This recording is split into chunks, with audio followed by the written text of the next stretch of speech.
So, Sali miteinander. Heute beide unterwegs bei dem Commentary. Der Rufus und Mr. J. Sali Rufus. Salut miteinander, salut Jay. Merci, hoi.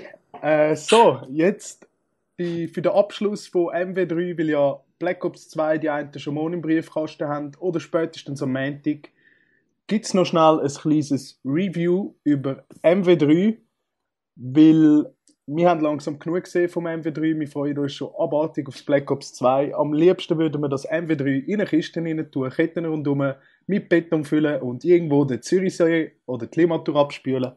Aber ja, lassen wir das mal weg.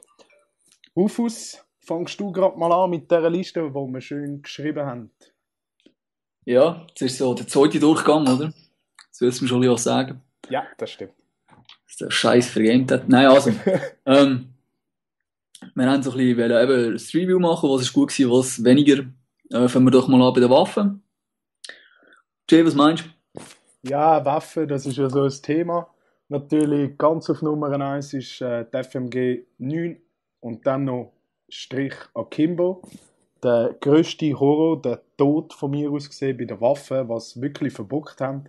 Bei der Sturmgewehr ist von mir aus gesehen die ACR, sie wird ja auch Lasergun genannt, weil sie keinen Rückschlag hat und einfach viel zu stark ist. Das sind so die zwei Waffen, wo ich denke, die haben ein bisschen vergeigt im MW3. Was denkst du dazu? Ja, bei mir sind es eigentlich die gleichen Waffen, obwohl sie sind halt einfach, also die MP7 darf man auch nicht vergessen, obwohl mich denkt, die ist in der letzten Zeit ein bisschen schlechter geworden. Ich habe zwar schon relativ lange nicht mehr mit ihr gespielt, aber es sind so ein bisschen, ja, Typ 95 könnte man eventuell auch noch dazu nehmen. Ich muss sagen, ich finde die Waffen im Allgemeinen, ich habe sie alle gebraucht, ich habe sie, ja, wirklich viel gebraucht auch.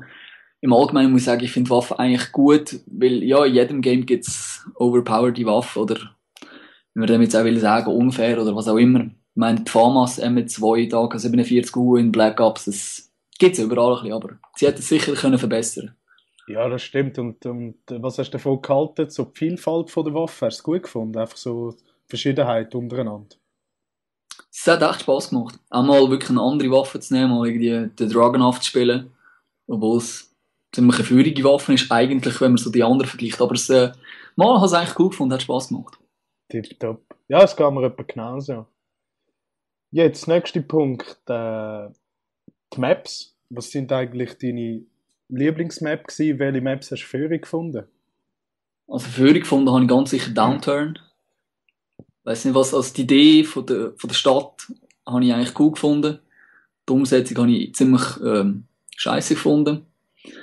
Lieblingsmap würde ich sagen, Fallen spiele ich ziemlich gern. Seatown sicher auch.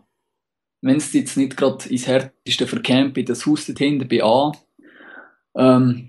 Moos hat eigentlich Spass gemacht. Die Maps sind im Großen und Ganzen nicht allzu schlecht gewesen. Ja, das stimmt. Also meine Lieblingsmap ist, oder besser gesagt, Mehrzahl Maps.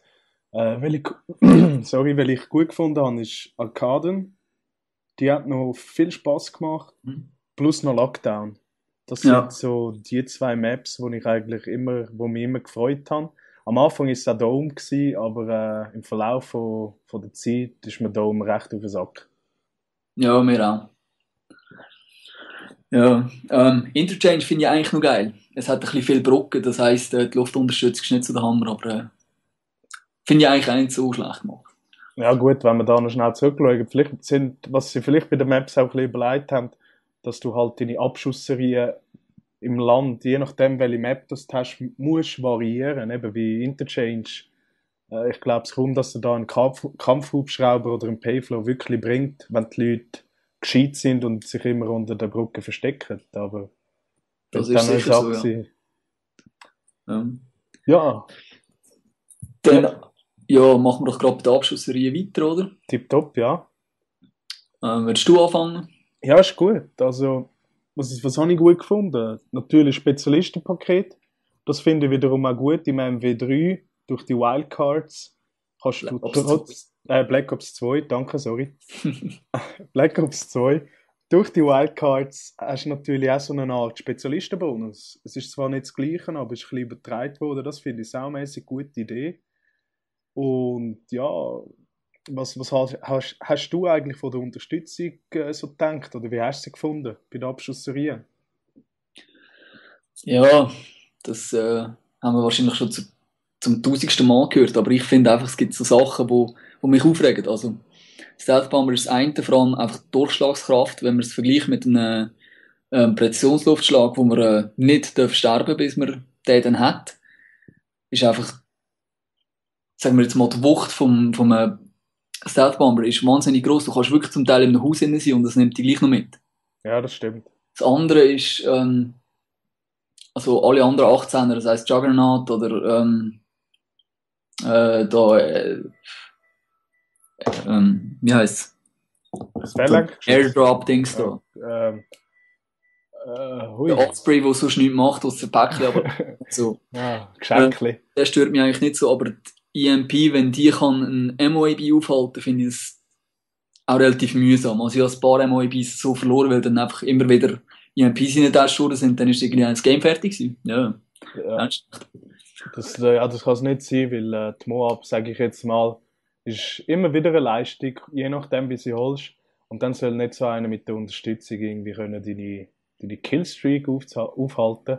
Das ist wirklich so. Also ich habe mich immer auch schon gefragt beim Stealth-Bomber, einfach viel zu stark. Ich hätte lieber einen Stealth-Bomber gemacht, wo halt keine Bomben abrührt, sondern eine Blendgranate. Das wäre eine Art gewesen, wo ich gesagt habe, mal, jetzt hat es verdient, jetzt kann ich ein bisschen mit Blendgranaten spielen. Sonst muss ich aber sagen, was ich sehr geschätzt habe und immer noch schätze, ist, dass zwischen einzelnen Abschussserien, sprich, wenn du jetzt einen Predator holst, damit wieder eine kannst holen, musst du nicht mehr sterben. Ja, das habe ich wirklich cool gefunden. Weil dann liegt es dir auch daran, dass du einfach am Leben bleibst irgendwie und nicht, ja gut, jetzt habe ich alles geholt, jetzt habe ich irgendwie meinen Osprey, jetzt muss ich halt sterben. Ja, so wie Moab, oder? Wieso kannst du nicht 2 Moabs am Stück holen, musst du noch einen sterben? Gut, das verstehe ich, weil dann hast du den Spezialist-Bonus nicht mehr. Und erst dann bist du eigentlich eine kleine Kampfmaschine. Aber gut. Ja gut, wenn du ein guter Spieler bist du schnell mal wieder im Spezialistenbonus. Also es ist, sage ich mal, Peanuts. Wenn der die Moab kann holen, denke ich mal, hat er den Spezialistenbonus nachher schnell wieder mal. Aber eben, das ist eine Nebensache. Was haben wir noch für ein Thema? Natürlich Todesserien. Was haltest du von denen? Ja, nicht viel, nein. Also, ich weiß gar nicht, was ich dazu sagen eigentlich. Also, ja. Da dort, wo du die Spritze bekommst, also wo du schneller kannst säckeln, ich meine, wenn es unbedingt muss sein, dann kannst du von mir aus die rein tun. Ich sehe, da sind zwar nicht so ganz dahinter.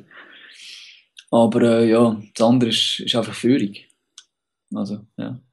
Ja, es ist ja mal gesagt worden, ich weiss noch, hast du mir mal ein Film gezeigt vom Produzent oder der Chef fürs MW3. Manager. Wie? Community Manager. Oder Community Manager, dankeschön. Wo er gesagt hat, es würde kein Last Stand mehr geben. Ja. Ja, dort sage ich mal, hat das wirklich auch viel verbockt. Weil Last Stand ist immer etwas gewesen, was sich die Leute aufgeregt haben. Ich habe auch schon fast immer das Gerät an die Wand geschmissen, wo mich so einen umgebracht hat. Aber ja, oder eben, man sagt, es kommt kein Last Stand mehr und nachher wird es einfach umbenannt. Und zusätzlich wird noch einer gemacht mit C4. Also dort habe ich ein bisschen, sage ich mal, verarscht gefühlt. Also wirklich nach Strich und Faden verarscht. Ja, das ist so. Ja. Dann haben wir noch Elite. So, ja, Elite ist ein gutes Thema. Es hat ja recht lang gebraucht, bis es mal funktioniert hat. Was ist es gewesen? Sagen wir mal fast gute 3 Monate. Oder täusche ich mich da, bis es mal wirklich flüssend funktioniert hat? Also 3 Monate war Januar, oder? Etwa. Ja. Ja, es passt. Okay. Ja, ein bisschen, meiner Meinung nach ein bisschen lang. Man hat es ja auch an den Kommentaren gesehen von den Leuten, eben das Geld aus dem Fenster rausgeworfen. Es funktioniert alles nicht mit den Clan Operations. Die sind irgendwie versprochen worden und sind doch nicht gekommen und immer wieder rausgezögert. Aber du bist ja auch ein bisschen mehr tätig auf Elite, hast sicher auch noch ein paar positive Punkte. Also, was ich positiv gefunden habe, ist, wir haben jetzt über das Jahr durch Elite 17 neue Maps bekommen.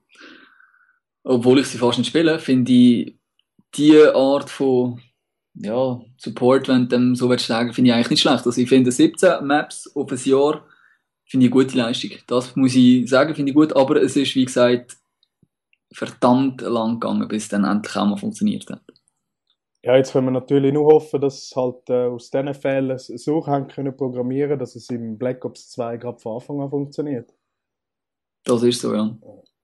Und was haltest du eigentlich von den Modis, von den Mods, die neuen, was im Verlauf des Jahres eingeführt haben? Ich finde da eine sehr gute Idee. Habe es auch sehr geschätzt eigentlich. Gibt Sachen, die ich jetzt nicht so viel gespielt habe, Infected oder so. Ja, macht Spaß so ein paar Mal, aber irgendwann hast du es auch gesehen. Dann da One in Chamber von Black Ops habe ich cool gefunden, dass er zurückgekommen ist. Absprungzone, hat Spaß gemacht. Sniper-Paradies kann auch dermaßen auf den Sack gehen, aber gross und ganzen Spaß.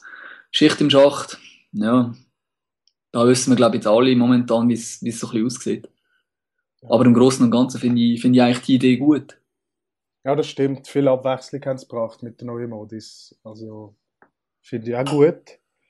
So, ich glaube, wir haben das Review gepackt. Ich glaube, wir haben so das Wichtige in Kürze gesagt. Wie gesagt, am Montag kommt dann das erste Gameplay von Black Ops 2 raus. Schaut einfach auf unseren Kanal. Wenn es euch gefallen hat, Daumen auf, Daumen runter. Und bitte einfach gerne einen Kommentar reinschreiben, wenn es euch gefallen hat und wenn nicht, damit wir wissen, was gut war und was weniger gut war. Und ja, schaut am Montag vorbei. Ich verabschiede mich, wünsche euch noch einen schönen Abend, schönen zusammen. Ich verabschiede mich auch. Haut rein. Tschüss zusammen.